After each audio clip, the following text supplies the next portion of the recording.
Assalamualaikum warahmatullahi wabarakatuh. Pagi ini kita kedatangan tamu yang sangat istimewa. Beliau merupakan Ketua KPU Kabupaten Jember, Bapak Muhammad Sain, SH.MH. Selamat pagi, Pak Ketua. Terima kasih sudah menyempatkan diri untuk datang di podcast kami ini, karena ini sangat penting ini, Pak. Karena masyarakat Jember khususnya itu tentu perlu mendapat informasi ya, baik pemilu yang sudah berjalan kemarin atau pilkada, pemilihan bupati Kabupaten Jember, dan informasi mengenai pilkada atau pemilu yang akan datang. Bagaimana Pak perjalanan pemilu kemarin? Lancar Pak ya? Ya, alhamdulillah lancar. Baik, terima kasih. Ya, atas waktu dan mungkin juga dikasih kesempatan. Pertama, atas nama kelembagaan dari KPU Kabupaten Jember, pada hari ini kami menyampaikan terima kasih yang setinggi-tingginya kepada tim yang sudah mengundang kami, sekaligus kami bisa menyampaikan secara luas mungkin terkait dengan penyelenggaraan pemilu ataupun pemilihan. Nah, terkait dengan pertanyaan tadi, perjalanan pilkada kemarin di tahun 2020 memang kita awalnya, karena perjalanan pilkada pada saat 2020 di awal itu belum terjadi situasi COVID-19. Jadi kalau kita mulai perencanaannya itu pada tahun 2019 dan memasuki awal tahun 2020 sampai dengan Februari Maret itu baru di bulan berikutnya sudah mulai terasa COVID itu. Nah, ketika situasi tidak ada COVID memang itu sudah menjadi kewajiban penyelenggara untuk tetap bagaimana perjalanan pemilihan ataupun pilkada ini berjalan sesuai dengan tahapan yang ada. Nah, yang menjadi tantangan bagi penyelenggara adalah ketika perjalanan yang awalnya itu tidak ada situasi COVID, maka di tengah perjalanan ada situasi COVID, maka perlu mengambil sebuah langkah-langkah. Nah, ini juga kita bagian penyelenggara yang ada di daerah juga tetap secara hierarki mengikuti arahan dan petunjuk dari KPU RI. Nah, pada saat itu sempat kita dihentikan tahapan pilkada di awal-awal itu karena terjadi situasi COVID-19.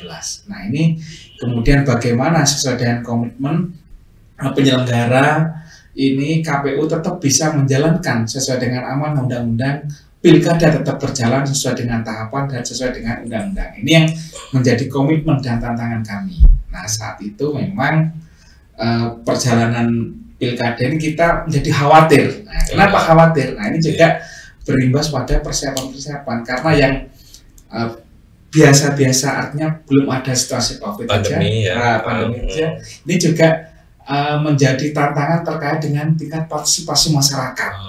Nah, kita menjadi pesimis awalnya terkait dengan angka partisipasi itu. Pada saat situasi normal saja ini angka partisipasinya tidak bisa mencapai mendekati 100%, itu tidak bisa. Apalagi ini situasi COVID, kita jadi pesimis. Nah, namun kepesimisan itu dijawab dengan sebuah bukti dan realita di angka partisipasi itu. Nah, ini yang menjadi tantangan kami. Bagaimana pada saat itu? Nah, ini yang pada pilkada kemarin alhamdulillah pertama berjalan lancar sesuai dengan tahapan yang sudah disiapkan. Nah, terkait dengan partisipasi, alhamdulillah ketika di tengah COVID ini logikanya terbalik. Ini justru gimana Pak? Gimana ini Pak? Terbaliknya gimana? Ini terbalik. Justru yang awalnya pada situasi normal itu angka partisipasinya tidak naik begitu signifikan. Nah, pada situasi COVID ini justru kalau dibanding dengan pelaksanaan pilkada sebelumnya, ini mengalami sebuah kenaikan. Nah, ini yang menjadi kekhawatiran terjawab. dijawab oleh bukti. Ini prestasi tersendiri lah Pak Prestasi ya tersendiri. bagi Jadi, KPU Kabupaten Jember. betul ya. Jadi memang pada saat itu yang kita awalnya khawatir, justru ini menjadi kenyataan terbalik. Dan itu menjadi harapan kita, memang angka prestasi harus naik. Nah ini yang menjadi kenyataan yang memang kita harapkan, angka kenaikan partisipasi. Luar biasa ini Pak. Ya, jadi kalau misalkan di pilkada sebelumnya itu angka partisipasi kita sekitar 52% untuk partisipasi. Pada waktu pilgub ya? Pada saat pilkada 2015 Kabupaten Jember. Oh, dibandingkan pada pilkada yang sama ya? Betul.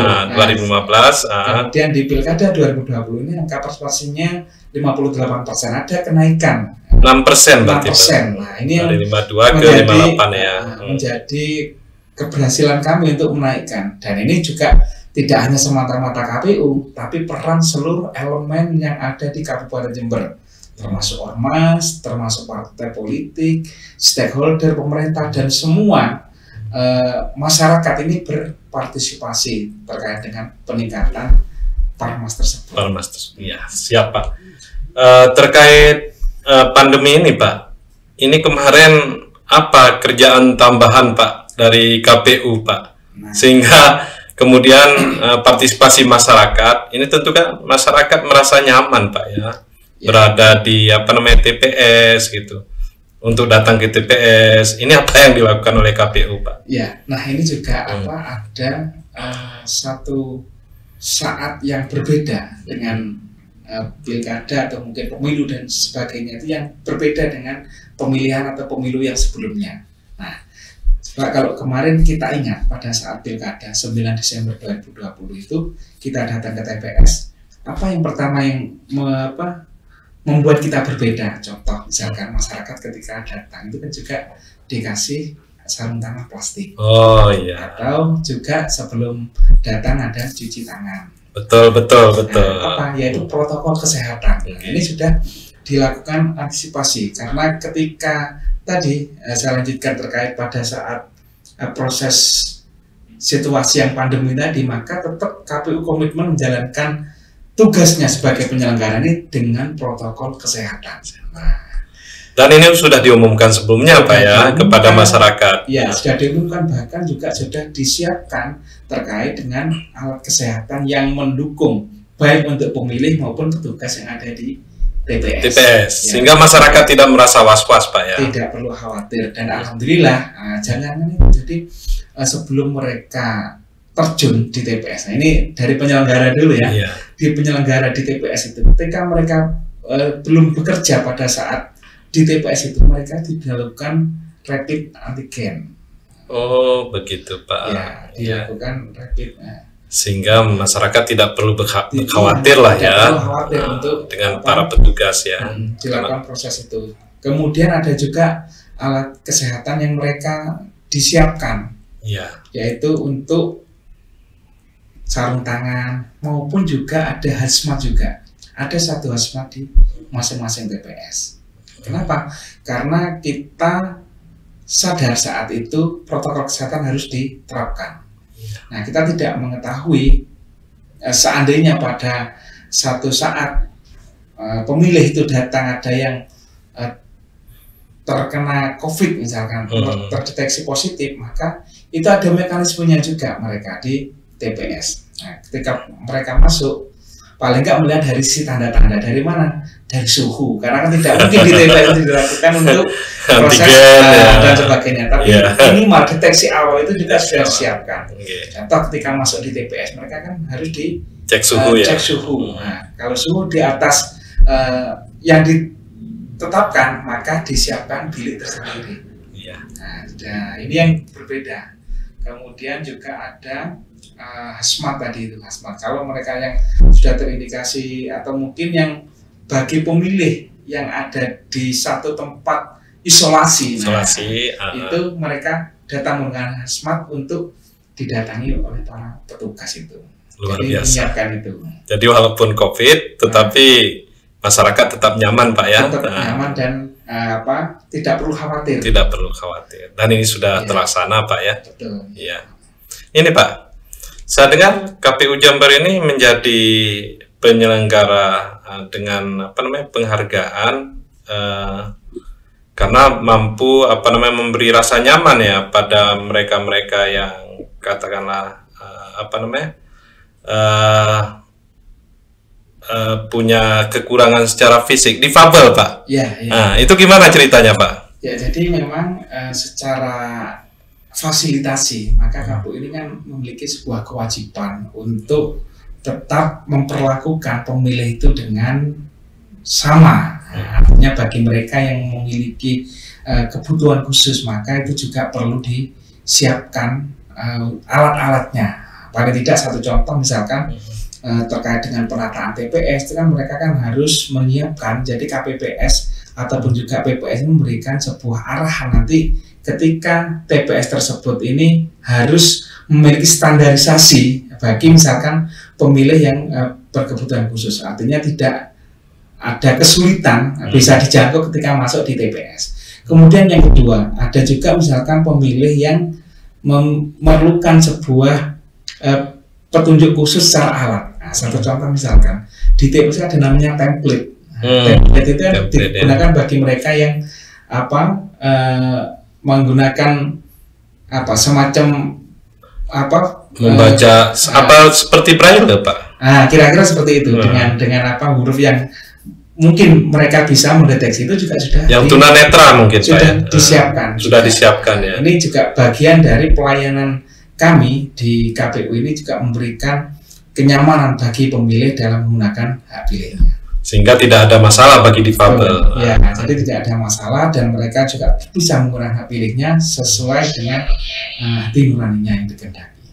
Luar biasa Pak.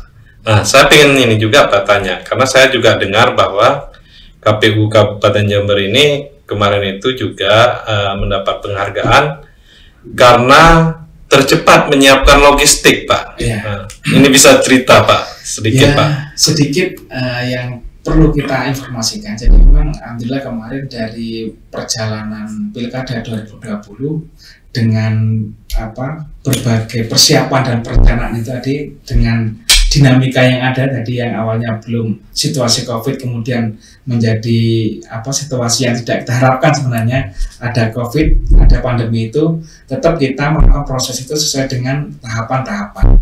Nah, terkait dengan penyiapan logistik termasuk tadi ada alat kesehatan dan sebagainya ini juga kita siapkan, dan kemarin dari penilaian dari KPU Provinsi Jawa Timur dari 19 karena yang pilkada itu 2020 19 kota di Jawa Timur. Nah, itu kita juga mendapatkan penghargaan kaitannya dengan pengadaan logistik itu yang tercepat. Nah, ini Pak, ini saya penasaran Pak. Biasanya kan setelah selesai pemungutan suara, ini kan biasanya KPU dihadapkan dengan gugatan ke MK Pak.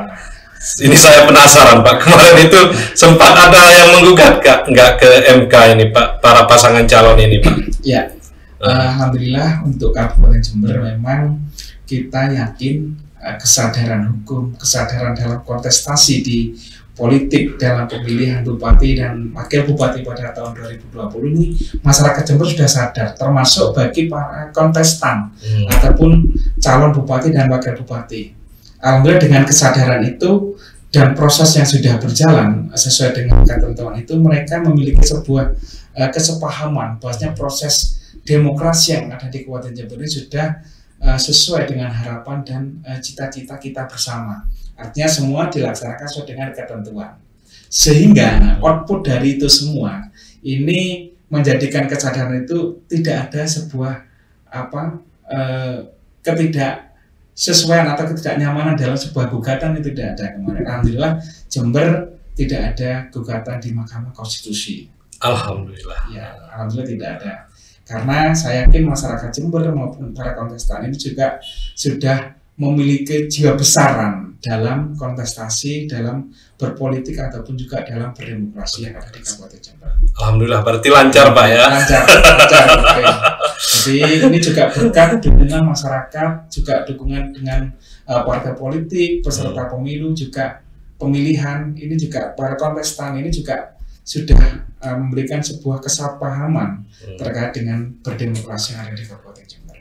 Berarti demokrasi kita semakin dewasa di Kabupaten Jember ini, ya Pak. Ini tugas kita bersama untuk selalu menguatkan dalam proses demokrasi. Oke. Ini pemilu akan dilaksanakan tahun 2024, Pak. Kira-kira saat ini apa yang dilakukan oleh KPU Kabupaten Jember ini, Pak? Ya, memang pada pemilu 2024 ini ada pemilu dan pemilihan. Ada dua agenda yang pemilu dan pemilihan. Jadi kalau pemilu ini yang dilaksanakan untuk memilih nantinya memilih DPR, DPD, kemudian DPRD ini adalah pemilu Dan presiden. Nah, kemudian terkait dengan pemilihan atau bisa kita kenal dengan pilkada, itu juga akan dilakukan secara serentak. Oh, ya. Jadi pemilihan gubernur, betul, bupati, nanti akan serentak. Itu serentak, Pak ya. Nah, ini yang menarik lagi, ini juga dilaksanakan keserentakannya di dalam 1 tahun, yaitu di tahun 2024. Maksudnya keserentakan antara pemilu nasional dengan pilkada. Di tahun yang sama, Pak ya. Cuma berbeda bulan dan tanggalnya. Nah, untuk pemilu tingkat nasional ini dilaksanakan tanggal berapa dan bulan berapa, Pak? Nah, ini yang perlu kami informasikan. Jadi kemarin kita juga sudah mengikuti ya perjalanan rapat antara KPU, antara penyelenggara dengan Bawaslu maupun dengan DKPP, DPR dan pemerintah. Yang itu juga masih terjadi tarik ulur saat itu sampai berapa kali rapat. Kita mengikuti saja karena yang hadir situ kan KPU RI. Kita di daerah masih mengikuti ininya saja. Perkembangan Pak ya. Dan arahan itu. Nah, itu alhamdulillah kemarin pada hari 2 hari yang lalu itu sudah ditetapkan untuk pemilu ini dilaksanakan pada 14 Februari 2024 untuk pemilunya. Nah, kemudian untuk pemilihannya atau bisa kita familiar dengan pilkada itu dilaksanakan 27 November 2024. Nah, ini di tahun yang sama. Ini bagaimana kita bisa membayangkan kerumitan nanti dari pemilu belum selesai langsung nantinya dilanjutkan pada pilkada. Ya, kita berharap selesai sesuai dengan tahapan yang ada. Saya yakin juga sudah dihitung nanti oleh KPU RI, sudah dipertimbangkan kira-kira dengan program, jadwal, dan tahapan terkait dengan pemilu maupun juga pemilihan nantinya. Rumit, tapi ini kan sudah diantisipasi, Pak ya? Atau sudah disimulasikan ya? Nah, kita sebagai penyelenggara harus siap apapun yang terjadi, entah rumit kita sebagai tapi kita juga sudah terbiasa dalam kondisi yang pemilu ataupun pemilihan yang bersama itu sudah menjadi ini. Bahkan kalau di sebelumnya biasanya kalaupun tidak bersama biasanya berhimpitan. Nah, ini sudah menjadi kebiasaan di dalam KPU itu menyelenggarakan kegiatan-kegiatan yang misalkan berhimpitan itu tidak jauh. Ini juga sudah siap, mau tidak siap harus siap. Nah, karena semangat kami adalah melayani dan menyelenggarakan pemilu sesuai dengan asas yang sudah ditetapkan oleh ketentuan undang-undang. Nah, ini kan serentak, Pak. Tentu kartu suara ini akan berubah ya. Nah, ini apakah nanti masyarakat ini semakin mudah, Pak, untuk membuka kartu suara? Atau Pak Ketua ingin menggambarkan, Pak, gimana nanti kira-kira kalau misalnya kita simulasikan ini, Pak? Ya, jadi memang begini, nanti untuk kalau kita mungkin pada pemilu yang sebelumnya ya, kalau misalkan bersamaan ada beberapa surat suara sebelum perubahan ya, ada surat suara untuk DPRD kabupaten, ada surat suara untuk DPRD provinsi, ada surat suara untuk DPR, ada surat suara untuk DPD RI, ada surat suara untuk pemilihan presiden dan wakil presiden pemilu. Ada 5 surat suara. Nah, ini yang hari ini KPU sudah melakukan sebuah desain ataupun juga simulasi yang diharapkan nanti pemilih ini tidak mengalami kesulitan. Bahkan kalau istilahnya bisa dibuat simpel nanti. Yeah. Ini nanti akan dibuat simpel seperti itu. Nah, kita belum bisa menjelaskan secara detail karena masih simulasi, ada perubahan-perubahan. Tapi secara prinsip untuk surat suara nanti diharapkan dibuat secara sesimpel mungkin. Misalkan nanti digambarkan dalam 2 surat suara ataupun nanti berapa atau 1 surat suara, ini masih dalam proses simulasi. Nanti pada akhirnya KPU akan menetapkan, akan memutuskan nanti seperti apa yang efisien, efektif dan simpel untuk pemilih, pun juga nanti untuk penyelenggara. Nah, ini juga masih dalam proses desain itu. Secara prinsip nanti akan dibuat semudah mungkin. Nah, karena kita berkaca dari pemilu sebelumnya ini sebuah evaluasi, nanti harapannya tidak terlalu pusing juga penyelenggara yang ada di bawah, dengan harapan seperti itu. Pemilih juga tidak dipusingkan ketika menggunakan hak pilihnya. Kalau untuk pemilu serentak nasional, itu tanggal 14 Februari. Kalau untuk pilkada serentak ini Pak, ini tanggal berapa? Ya, jadi mudah banget. Jadi kalau istilahnya kita para anak-anak gaul, kalau ingat pemilu, ingat 14 Februari, ingat Valentine kan? Ini pendekatan ke milenial juga secara tidak langsung ini Pak ya. Kalau ingat Valentine, ingat pemilu, ingat menggunakan hak pilih mereka yang memenuhi persyaratan untuk pemilunya. Nah, kalau misalkan untuk pilkada atau pemilihannya nanti 27 November 2024. Jadi selisih sekian bulan, nanti cukup waktu lah penyelenggara untuk menyelesaikan pemilu kemudian berlanjut pada pemilihan. Berarti kira-kira sekitar 8 bulan Pak ya? Ya, kurang lebihnya itu. 8 bulan. Jadi masyarakat tidak perlu khawatir ini Pak ya, apakah nanti semakin sulit, tetapi KPU sudah menyiapkan bagaimana supaya simpel tadi itu Pak ya. Yang simpel, yang tidak menyulitkan bagi pemilih pun juga untuk penyelenggara. Diharapkan se-efisien mungkin. Dan ini juga penting bagi kita melakukan sebuah pengawasan secara bersama terkait dengan penyelenggaraan pemilu ataupun juga pemilihan. Hari ini kita sadar dengan bagaimana dunia teknologi informasi. Nah, KPU juga mengikuti dan sejalan dengan dunia itu. Kalau kita kemarin di pilkada itu juga melakukan sebuah terobosan dari KPU RI ini dalam sebuah hasil yang namanya dengan Sirekap. Jadi aplikasi Sirekap ini adalah terkait dengan rekapitulasi. Aplikasi yang terkait dengan berarti menggunakan sistem digital Pak ya? Digital, bisa dicek melalui HP. Jadi sangat transparan ini Pak ya? Sangat transparan, bisa dicek. Nah, memang yang menjadi kendala, artinya itu pun juga sebagai bagian dari alat bantu kemarin itu untuk melaksanakan hasil dari rekapitulasi. Nah, kita berharap ke depan nanti ada sebuah regulasi yang nantinya sebagai legalitas secara otentik itu menjadi sebuah hasil. Nah, tapi kita pada prinsipnya melaksanakan dari apa yang sudah ditetapkan oleh undang-undang atau ketentuan. Pun demikian juga kita melaksanakan apa yang sudah ditetapkan oleh KPU RI, karena kita sifatnya hierarkis. Apa diputuskan oleh KPU RI, maka kita yang di bawahnya adalah tetap melaksanakan apa menjadi sebuah kebijakan-kebijakan. Baik, Pak Ketua.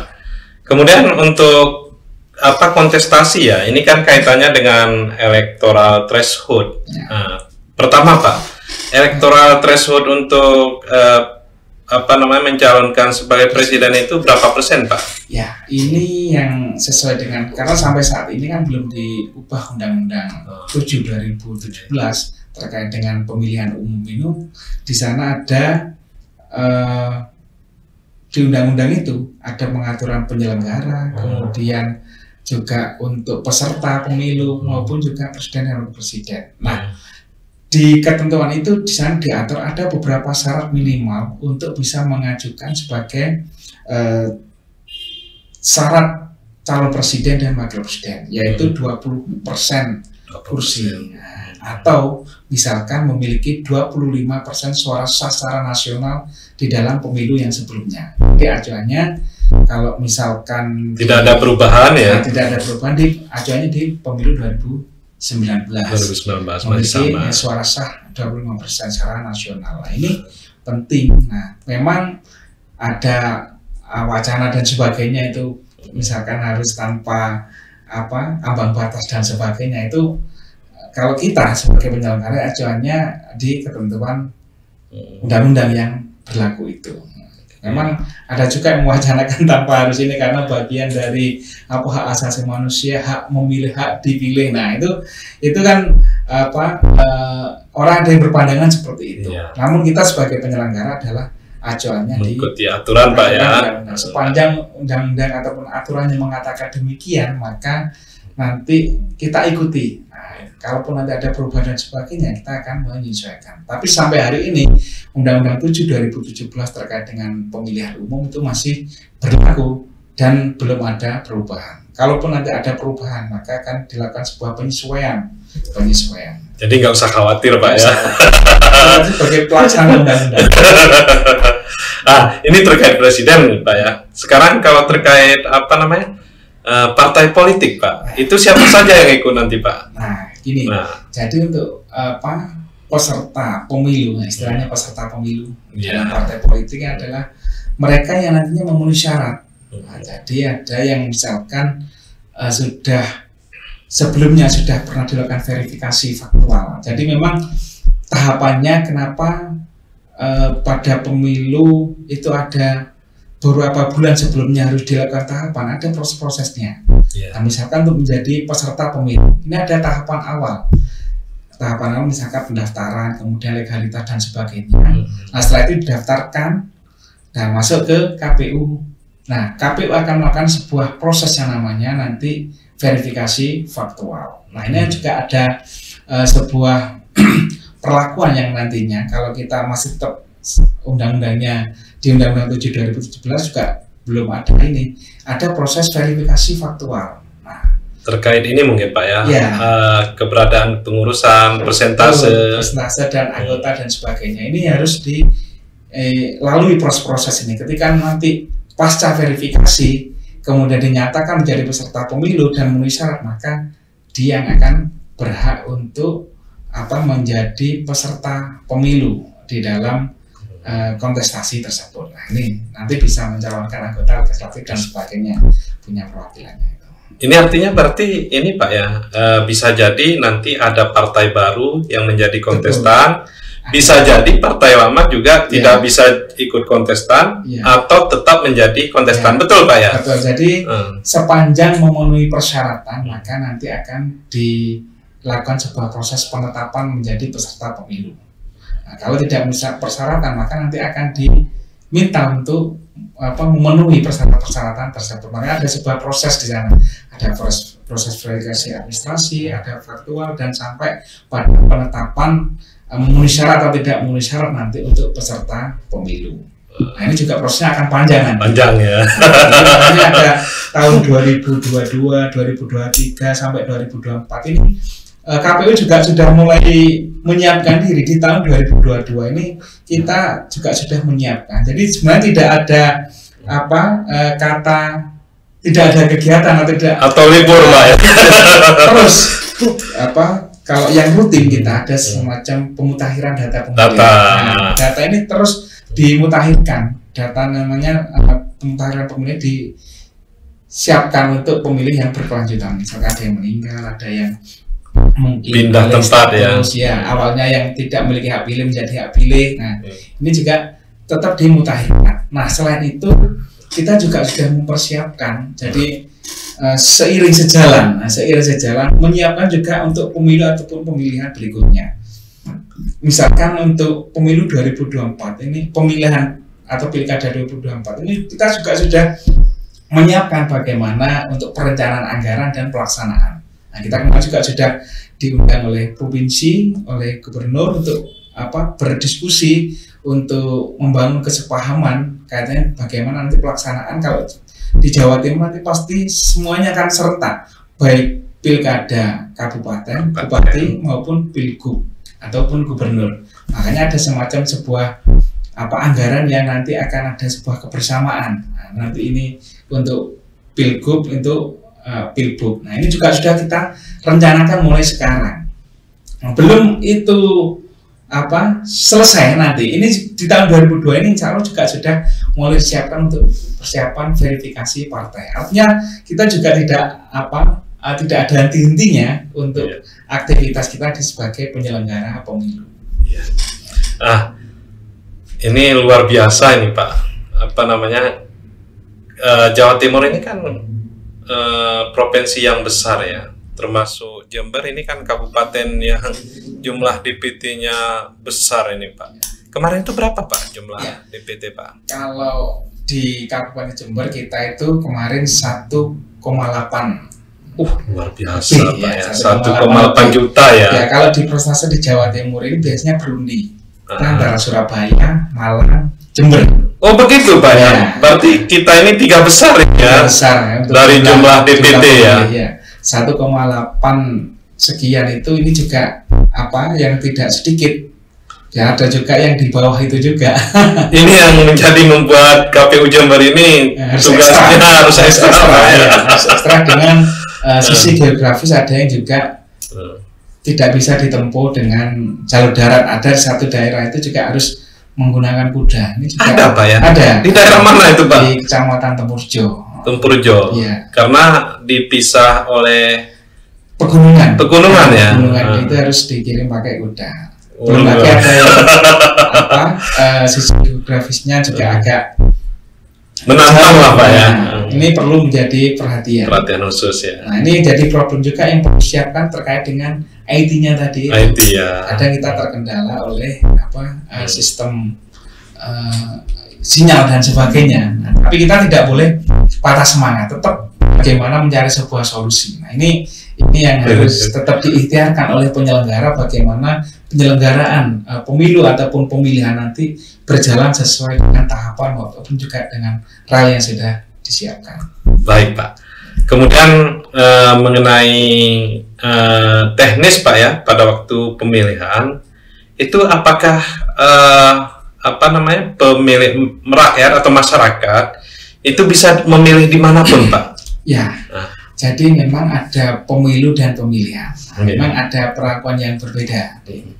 Kalau pemilu itu nanti kan kalau kita masih mengacu di ketentuan yang sebelumnya, karena kita tidak tahu lagi nanti apakah ada perubahan atau tidak. KPU misalnya untuk dalam satu dapil yang sama, misalkan untuk provinsi, maka itu masih bisa kita menggunakan hak pilih. Tapi kalau misalkan sudah lintas dapil, nah ini yang perlu mendapatkan hak pilih kita sesuai dengan ketentuan yang sudah ada. Nah, contoh dapil yang sama ini Jember sama Lumajang. Nah, artinya kalau misalnya masyarakat Jember ingin memilih di Lumajang, ini nggak ada masalah Pak ya? Bisa, yang dapat provinsinya saja. Bisa memilih provinsinya ya? Provinsinya aja. Kalau DPR nasional sama RI. Tapi tidak bisa memilih DPR kabupaten. Beda kabupaten. Karena sudah beda kabupaten. Kan tidak ada nanti calegnya yang mau dipilih. Amri ini calegnya ada di Kabupaten Jember, nanti di Kabupaten Lumajang nggak ada. Nggak ada namanya di sana Pak. Ini satu contoh kasustiknya seperti itu. Kalau presiden pasti ada. Presiden maupun RI karena dapilnya sama. Iya.